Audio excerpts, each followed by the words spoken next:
तसंच शेतीच्या कामासाठी 100 लिटरपर्यंत डिझेल मिळणार आहे। शेतकऱ्यांच्या मदतीसाठी आता पुरवठा विभागानं हे आदेश काढले।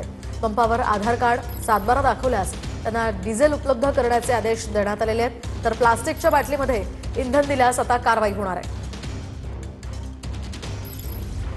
काय कशासाठी रांगा लागल्या त्या? ह्या डिझेलसाठी रांगा लागल्यात। सकाळी 4 वाजल्यापासून रांगा लावल्यात। प्रत्येक शेतकरी असो की इतर वाहनवाला असो 4 वाजता इथं आलेलो आहोत आम्ही। आणि आत्ता पंप प्रशासनानं सांगितलं की आम्हाला वरून शासनाच्या अशा सूचना आल्यात की आधार कार्ड, सातबारा आणि ज्याची सातबारा ज्याचं आधार कार्ड आहे तेच व्यक्ती इथं पाहिजे। आता समजा माझ्या आईच्या नावानं सातबारा आहे, मग मी इथं बारीला आईला आणायचं का? डिझेल भेटणं झाले, रातून दिसा पळायला लागले डिझेलला, इथं पंपावर येऊन बसायला लागले।